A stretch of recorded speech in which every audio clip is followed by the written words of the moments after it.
Hi, I'm Ash with the Wizard's Respite. This is the Wizard's Respite Sanctorum, where we talk about TTRPGs. We sort of talk about the things we like, things that we might change a little bit about it, and just dive real deep into it. I'm with here with Zachariah from Old Man Gaming. Zach? Hello, I am Zachariah with Old Man Gaming. Third time's a charm because I already screwed up the opening of this three times. We had to redo it. But yeah, we're here. We're doing it. It's exciting, and I'm very excited to talk about this game. Yeah, yeah. Let's dive into it. We're doing Sunfish Sitting Bear this week. It's a really fun little weird slice of life type of game where well we're gonna get into a little bit more, but it's a different game. It's a fun game and I really liked it. Zachariah really liked it. Zach, what did you like about it? Well, we did get through this part the first time I failed the recording, so I got a chance to rehearse. My favorite part about this game is the presentation, not necessarily the system or the simplicity of the game, but the fact that this game aims to basically be a slice of life game. It is not a game about punching dinosaurs in the face. It's not a game about, fighting dragons. It is a game about you are playing a person that is not yourself, but a real person. And that person has a very common goal, like go to the store and get milk, or tell the girl he likes that he likes her, like something very common. And then your job is to role play that character getting to that very common thing, which seems simple, but isn't. And I think that that's what really is cool here. I've multiple times tried to homebrew a game like this, and then tried to get people interested, and failed on both accounts. I think that is like you could just take it so many ways. I love that idea of just like you're just a normal guy who isn't Yeah. you, you know? Yeah, yeah. It gives you an opportunity to kind of explore a lot of different themes that are a little bit easier to relate to as just a player and a GM and just trying to roll with all of these things. Um, because like it is like the real world almost. Like you could be going. Yeah, I mean like I played where I was needed to quit my job, you know, and that was very cathartic at the time. I didn't really care about my job. And that was one of the reasons why it was fun, because I was able to relate to it so much. I was able to like take something a little bit from my own life or something that I could at least imagine and put it into this game and go through it. Um, but yeah, and it's weird that it's a slice of life game. You don't really see that a lot, but at the same time, that's one of the crazy things about like the industry right now, the TTRPG industry across the board. You're able to get, Hmm. games like this Yeah. and sort of experiment with this type of setting and this type of tone. The way that people have been writing, slice of life movies and comics and books and shows. Now we're starting to be able to experiment that with the gameplay. Um, and I thought it was a lot of fun. I thought it was an interesting approach to that whole thing. It's a Approach to vi- just games. It's a very interesting approach, and we talked about it on our first episode with Last Tea Shop, and one of the biggest things I sang the praise of on Last Tea Shop is it teaches you how to be a better role player, and I think that like even if you're playing alone, just you have to put yourself in somebody else's position that isn't you, that has a different set of circumstances, and that's the core essence of role playing. I think often with role playing games, and I'm not saying you don't have to be good at role playing. I want to make sure I say that before I say this. It's role playing is for everybody. It's Right. that's not what I'm trying to say. But like if you want to be good at role playing, often you end up coming into role playing with the highest difficulty level, right? Like it's nearly impossible to play a character who you have no experience with, and your first character is almost inevitably going to be some character in a extreme sci-fi or fantasy setting, because that's how you get into it the first time, and you're going to have to try and like wrap your head around pretending to be that person.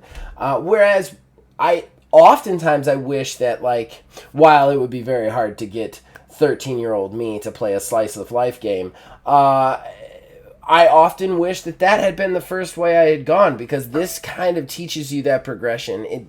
It allows you to play a character that's much closer to you, that you have actually experienced the experiences that this character has, which allows you to connect with the character more.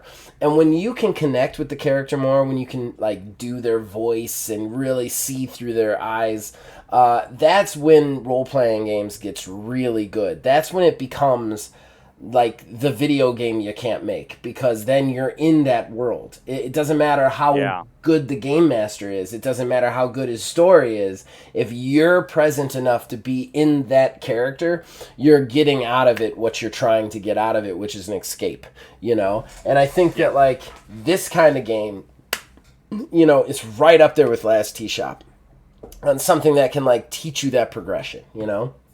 Absolutely, yeah. That's a really good point.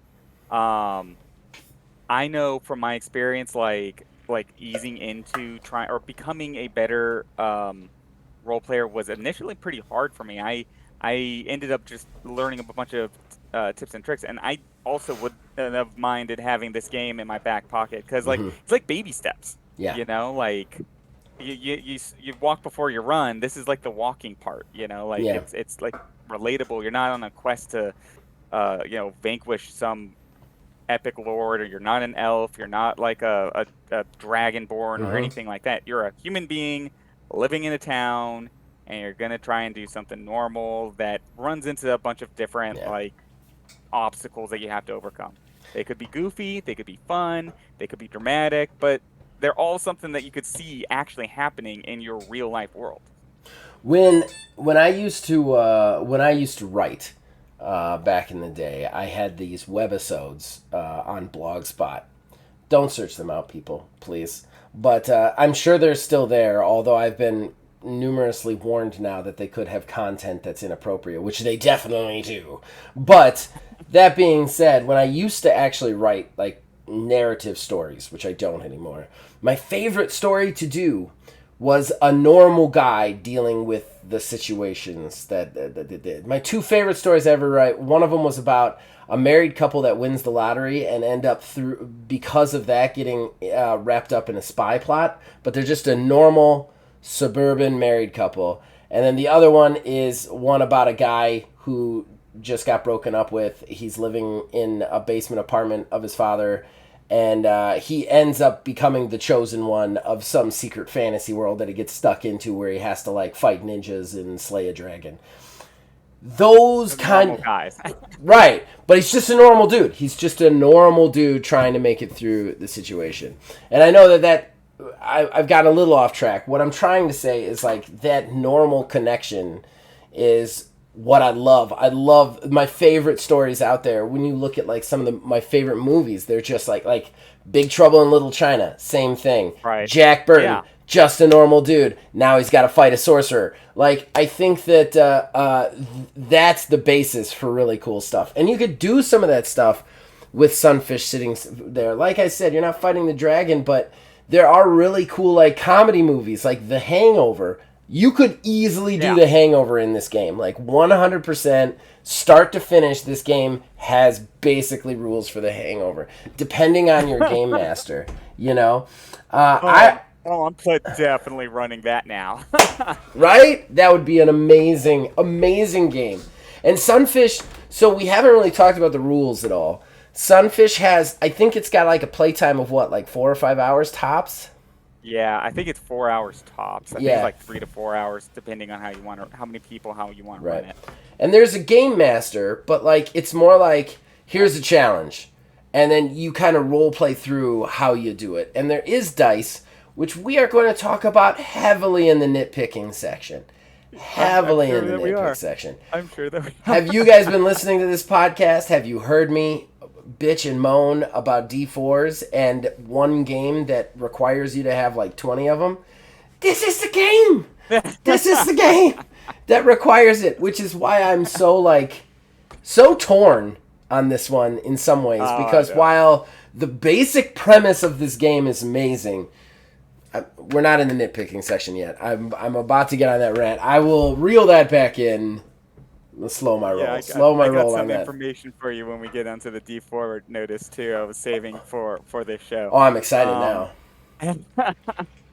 but one other thing that I wanted to bring up about this game that I thought was really fun. We kind of touched on a little bit was how fast you can play it, and what you can do with that as in real life. Like for me, like when I played this game, I was playing with a bunch of other players, and the DM canceled at the last moment, Oh, and so we're all hanging. Like he had an emergency. It was like yeah, just one of it those things that happens. happens.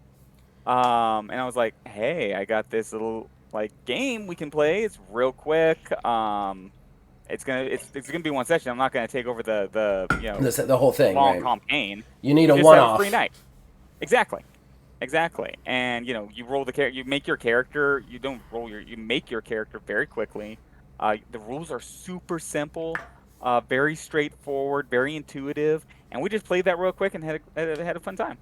Yeah, yeah. I think that we're eventually going to play this on our one-on-one sessions. Right now, we are embroiled in TMNT and Yeah. other strangeness. So until we wrap that up, or at least get to a stopping point, but we're gonna eventually play this on that. I'm really excited to play that on this because just because I've read the entire game start to finish.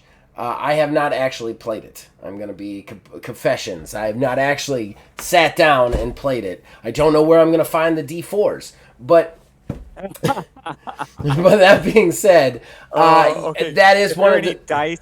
dice play makers out there, this is the perfect time to start sending your dice in.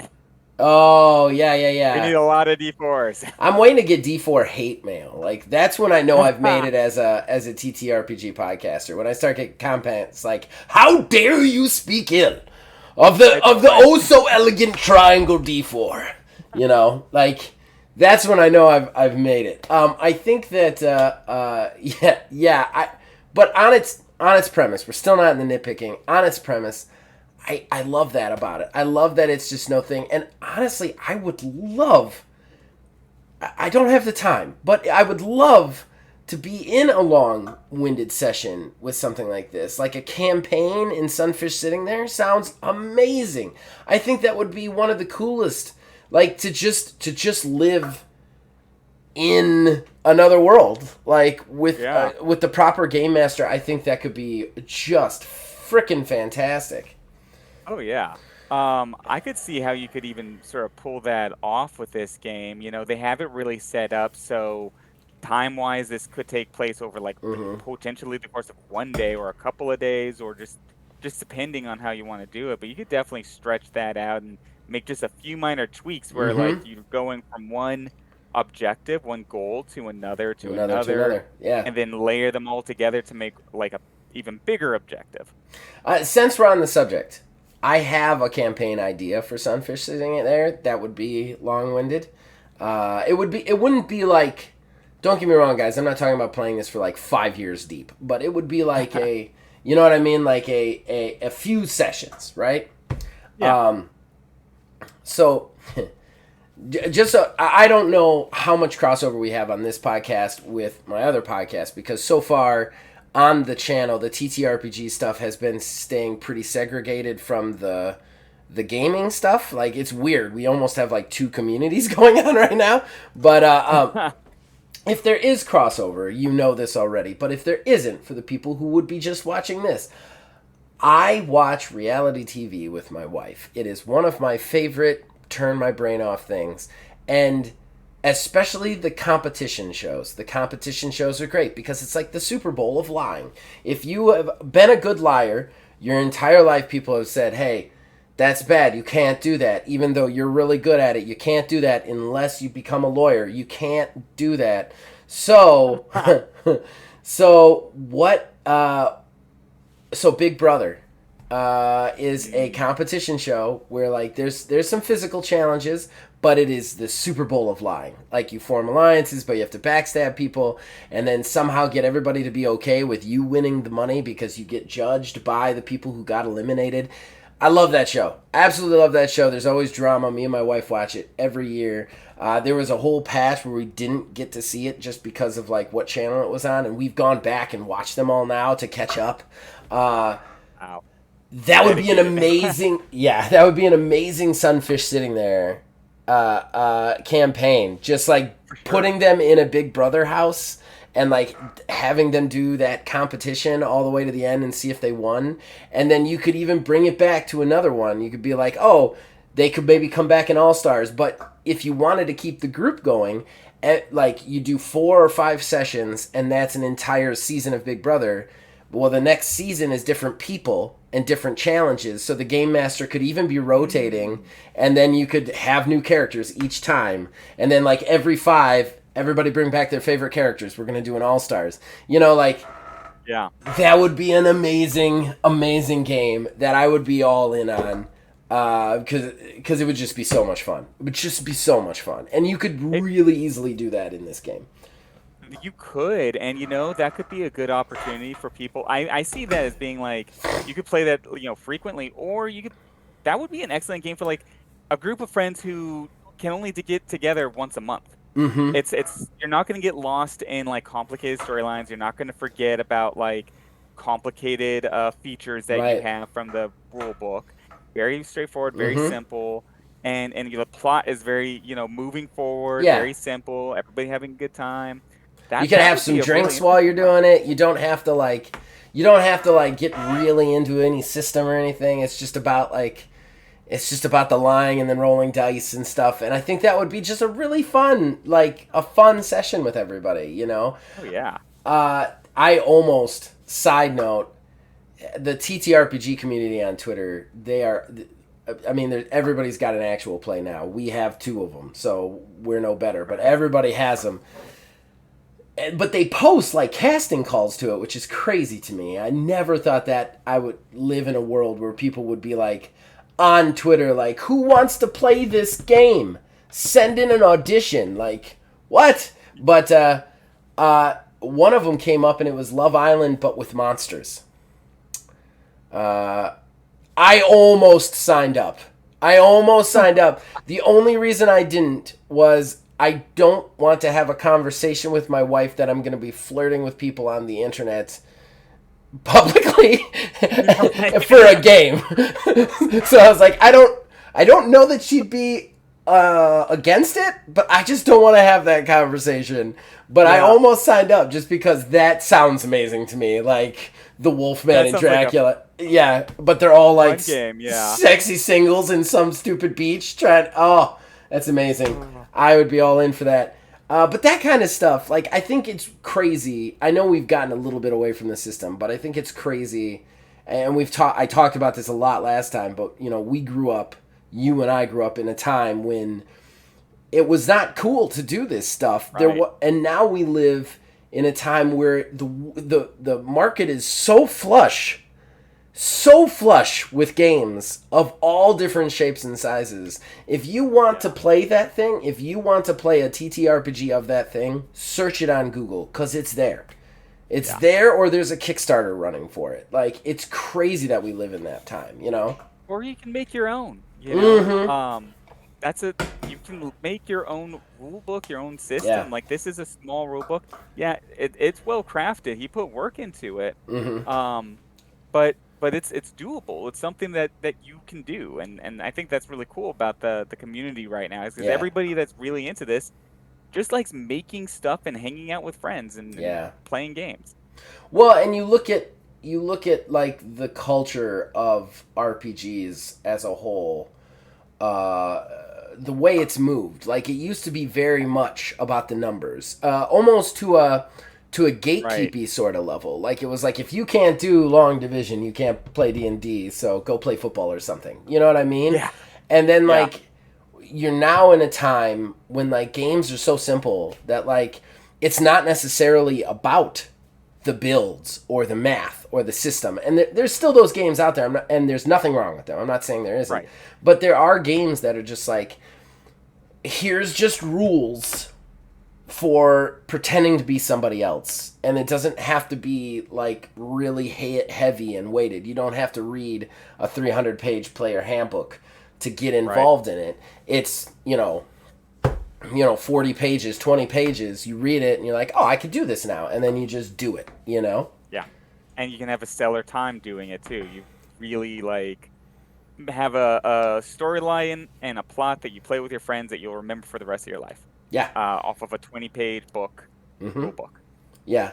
Yeah. And I'm very excited to one day play Sunfish sitting there. And it's one of those things that, like, I wish I had more time to just experiment with TTRPGs, because this would be one that I would Right. love to be like, let's do some crazy stuff with this, and Yeah. that's my favorite thing about Sunfish sitting there, is it inspires that kind of like, this is rad, and it makes you think outside the box, which is what the tea shop does. That's what I love about it. It Yes. makes you Yeah. think differently, Absolutely.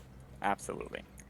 So should we get into the nitty gritty, into the what would we do differently? How would we tweak the game portion of the 20 show? D4s. 20 D4s. I'm not even going to wait. I'm not even going to say yes. 20 D4s. I do not know what you are thinking, but they are the worst dice to roll. They are literally dangerous to have around you. It's nearly impossible to tell what number they're on. I hate four-sided dice. I hate them. I hate them so much. And this guy, this absolute lunatic or girl, what I cannot remember the writer, whoever it was. Bogus Cheesecake is their pin name. Oh, Bogus Cheesecake. Look, first of all, you are brilliant as far as the composition of this game, and I will not insult that in any way, shape, or form. That being said, I am respectfully going to criticize the choice to use so many goddamn D4s. You've got to be kidding me. Who needs that? Who has that? Who has that? Okay. You've got to be crazy to have that many. I have to drop some information on you now here. This is where I have to Okay. give you that All right. info that I'm prepared. I'm I excited. alluded to. I'm buckled in. I'm strapped in. This game, Sunfish Sitting There, was built off of the structure of another sort of system. Okay. It was the system that was built off of was very much designed for this purpose. It's a step-by-step approach to building your own system and showing you how to do it. And you know what that system is called? I think you told me, and I think I do, but I want you to say it. CalTrap Core. That's... As in the little Oh, yeah. needles that you throw on the ground. Yeah. The triangle things that you throw on the ground, and nobody can walk across the area because there's all these spikes. That's what we're playing. The thing that you use to take out tires. Yep. Car tires. You drop out of James Bond's car and pops all the tires. That's it. All right. Well, then, big cheese. Was it blue cheese or big cheese? Bogus Cheesecake. Bogus Cheesecake. I mean, you know ill will. You took a system and did something different. Whoever it was that did this, and you know the dangers of a D4 because you named it after it. That means, okay, the name of this system now is definitely like, this guy loves D4s, whoever made the CALTROPS system, because to name it that, you have to know enough to be like, I'm going to make a system of D4s. That guy scares me. He legitimately scares me. He legitimately frightens me because he's got to have a ton of those fucking things. And I don't know a game other than this that requires more than one. Right? Yeah. Like, I can't think of one. So right there, he's just got to have tons of them. And second of all, he knows they can hurt people. You're a crazy person, man. You're a crazy person. I'm a dad. I have stepped on Legos. I have stepped on small Hot Wheel cars. A D4 will put you in the hospital. I think a plot line for playing this game might revolve around trying to get out of a house filled with D4s. I am there for that. That would be so meta on top of itself. That would be great. So what do you want to? What's your nitpick, man? I mean, mine's obvious. The amount of D4s is insane. Like D6s, man. Like I don't mind the amount of dice either. It's just D4s is the thing. Like I don't even know where I'd find that many D4s. So I'm sorry, I did it again. I went back to the D4s. What do you have a problem with? What would you change? You got some deep feelings there on the D4s. I do. I hate D4s. So this one was really hard. This game sets out for me to find nitpicky stuff. This game sets out to do something. It accomplishes it. It is exactly what it should be. It's fun.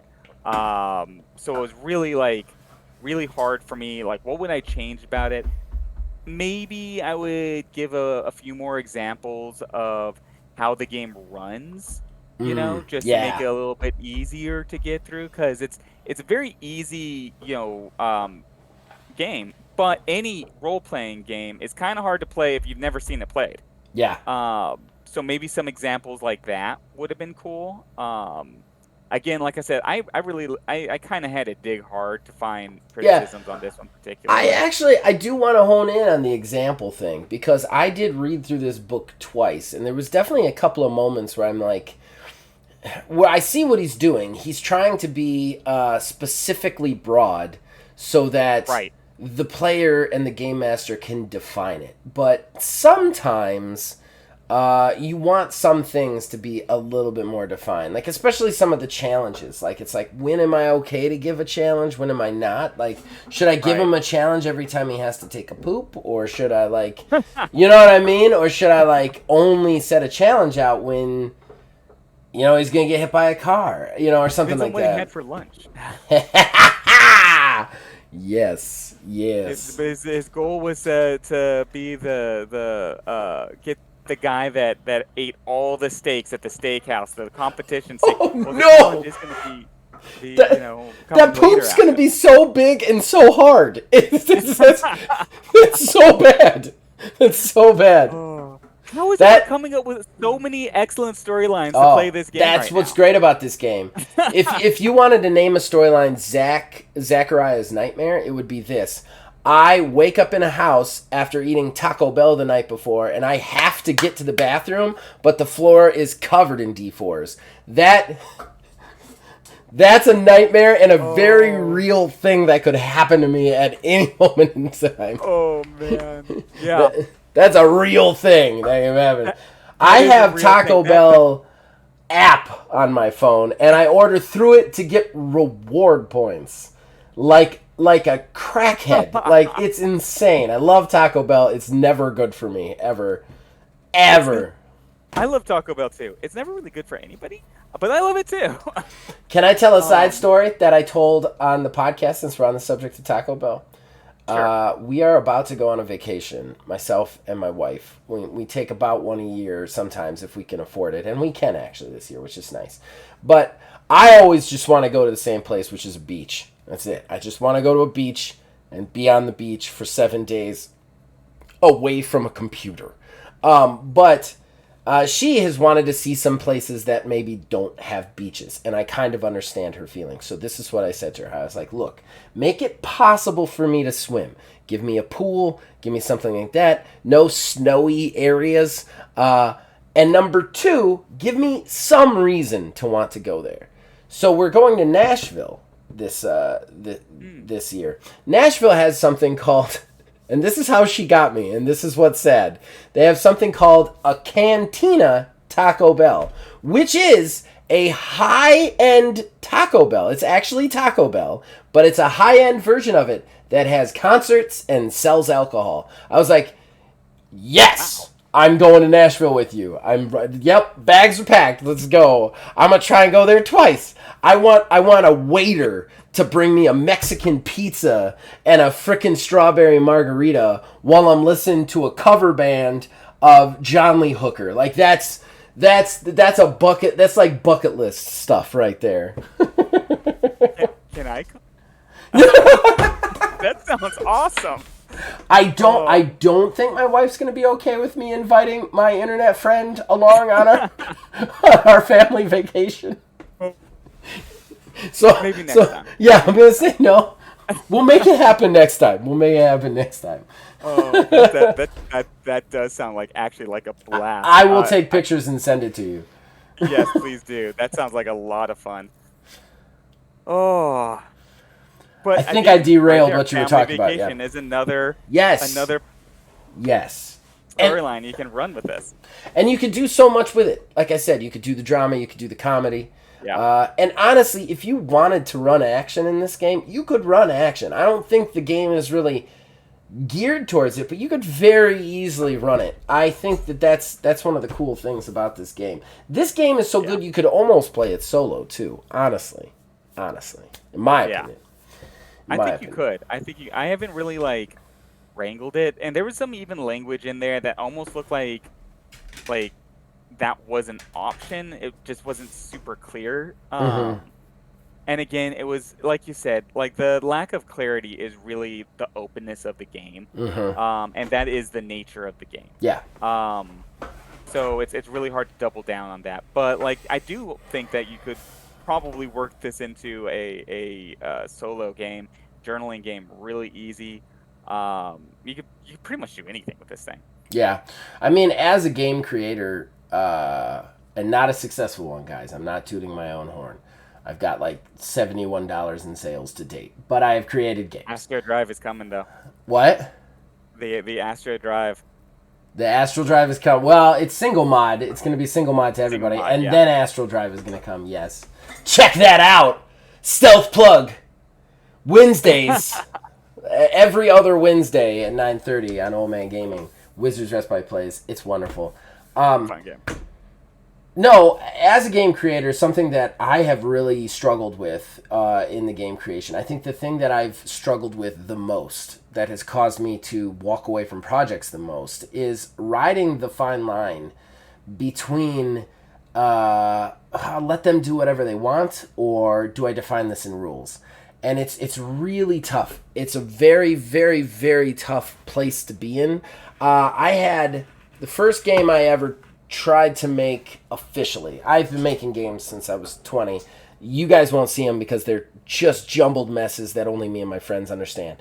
But, I mean, that started back in the days where somebody brought home TMNT, not TMNT, but Dungeons and Dragons, and I was like, I will do that myself. I don't need that ever. So I just started making games. And everybody had to play them because they didn't want a game master. So that's what it came down to. But I'm getting off topic. Sorry. The thing that I've struggled with, I think the first time that I ever tried to actually make a game to publish, I got into my head and it ended up being my D&D. It was so rules heavy. Every day I would think about another thing that I'm like, oh, I've got to have rules for that. I've got to have rules for fall damage. I've got to have rules for falling out a window. I've got to have rules for what happens when you get thrown through this. And it got so heavy that it was never ever going to come out. And I walked away from it and creating games for a very long time.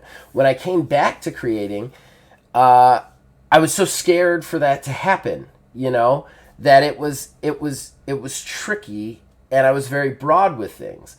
And now with single mod, you brought it up.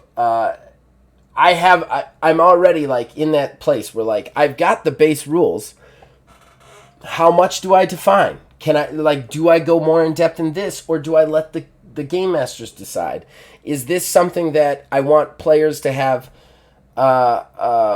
control over, or is this something that I should define for them so that they could do it? It's a very tough line to walk. And honestly, of all the challenges I thought would be involved in actually making a game that you can publish, that is not what I thought the biggest one would be. And I don't know if other creators would agree with me or not on that, but I think that's the biggest challenge to making a system personally, is finding the line of this is just role playing and this is a system rule that you can't be broken, and Sunfish sitting there.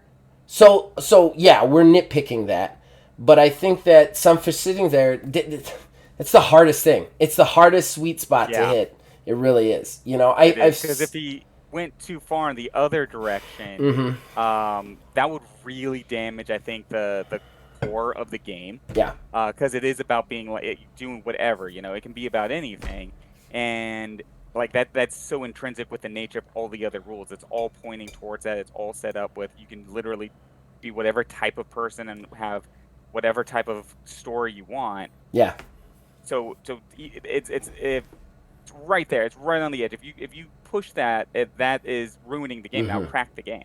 Yeah, I think that's exactly right. I think there was something you said during the tea shop episode to me when I said I wanted more in the way of like more things defined to me, more rules for things. And you had said one Hmm. of the nicest things about it is like, wouldn't that break it? And I said I don't know. And I think that's the interesting sweet spot. It's like yeah, Yeah. in that one, I was nitpicking for the other way. You know what I mean? I was nitpicking for Yeah. more, like more craziness. Whereas it's kind of like, how do you find that sweet spot? It's so hard in gaming. I think It it's is. the hardest thing, especially nowadays when it's not just all about the rules. It's Yeah. anything. You know?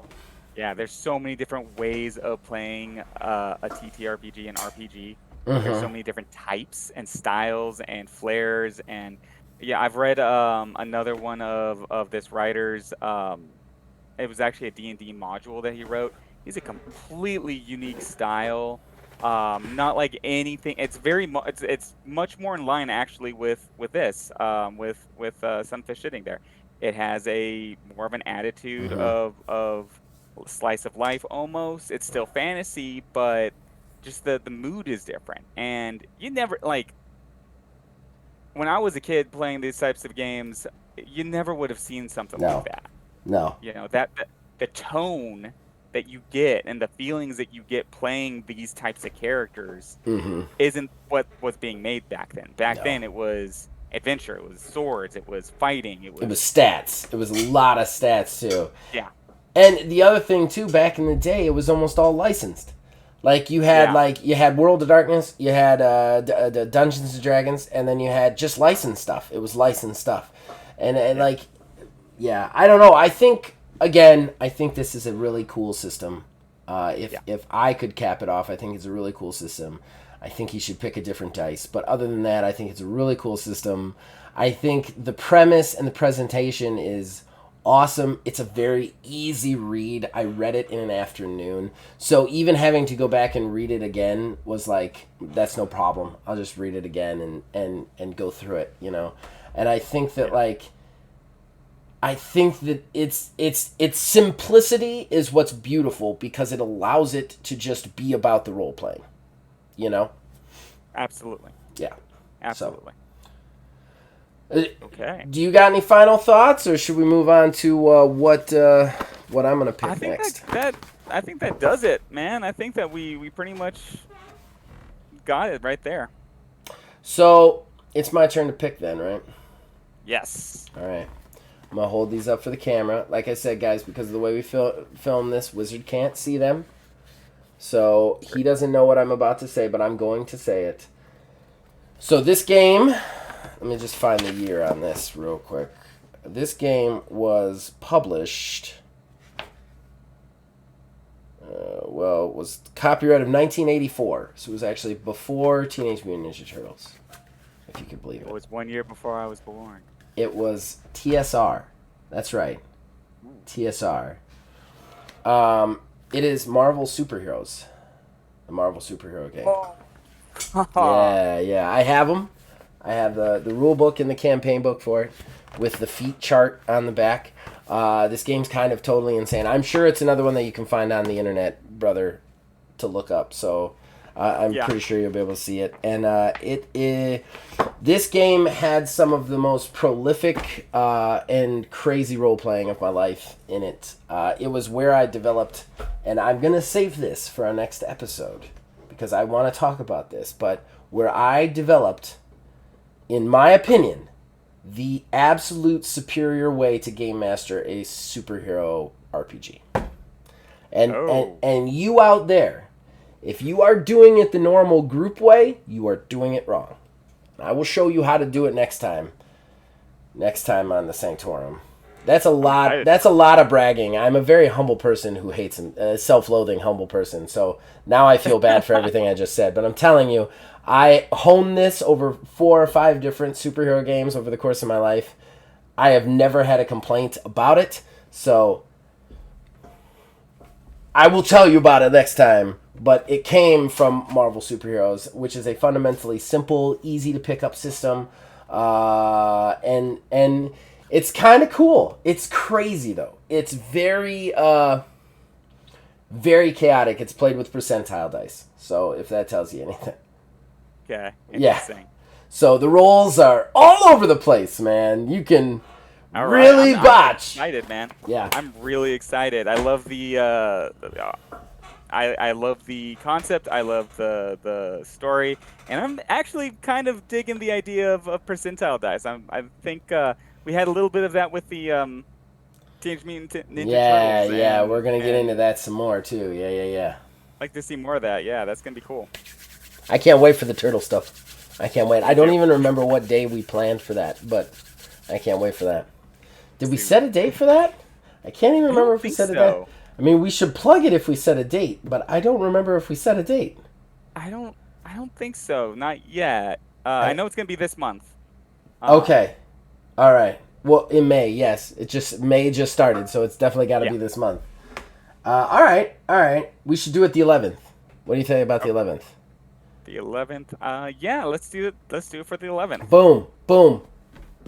Situation handled. 11th, guys. 11th. So next week. Yeah, Yes, because this comes next out week. Friday. So Thursday.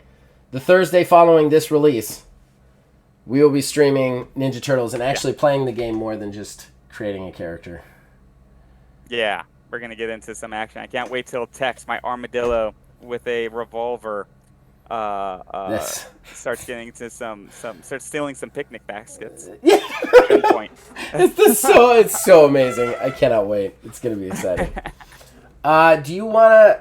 If you don't mind, I would like to plug one thing on the show. Go This for it. is your Yeah, for show, sure. so I try Let's not do the to plug. plug.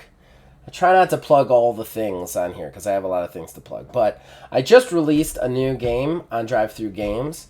It is called Getting Over. It is the, as far as I know, the first ever wrestling promoter simulation journaling game. It's a mouthful, I know. It was kind of inspired by Last Tea Shop, very loosely, but you play a wrestling promoter. You draft all your wrestlers. There's rules to generate them randomly. You get to book them. You roll up the matches and then kind of write the matches as you roll up the things in front of them. Decide who wins. Decide who gets your belts. All of that stuff. And you have to manage your money and not go out of business. You can play it by yourself or with a friend or with multiple friends. Everybody runs their own league and you're all in competition. If you'd like to see me play that, Mondays at 1 p.m., I'm playing it with a friend of mine named Josh. Obviously, that's a weird time to stream. It's just the way our schedules mesh up, but you can check it out anytime at Old Man Gaming. Plus, Wizards Respite is going to start posting them in the archive, so you can go check those out as well. You can see the game in action played by me, who created it. And best part, guys, $4. That's it. That's all it costs is $4 on drive-through games. So if that in any way, shape, or form interests you, pick it up. Plus, it's a PDF, and any updates I make to the game, I have already promised to just update that PDF, so you will always have access to it, period. So $4 once, you're never going to have to rebuy it. You're never going to have to buy any, like, supplements or anything when I add to it, and I will, because I'm crazy about wrestling. When I add to it, you'll just get it. All right, I'll shut up now. Sorry. No, no, yeah, that's perfect. That's great. Very much looking forward to diving into my copy of it.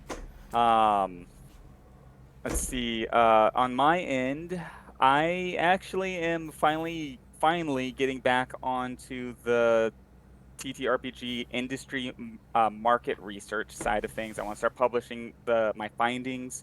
This is for content creators out there who are looking to jump into this to create these games, and I'm basically compiling I'm using a web scraper to gather a huge amount of data on the types of books that are out there, what trends are moving in what direction, and hopefully help get creators some ideas as to what's working more in the industry at any given time. So hopefully I'll be getting those out by the end of this week, if not by this week next week. Huzzah, huzzah, sir. All right, you want? Well, I would assume we're done now, right? Yes. All right, bye everybody. Next time.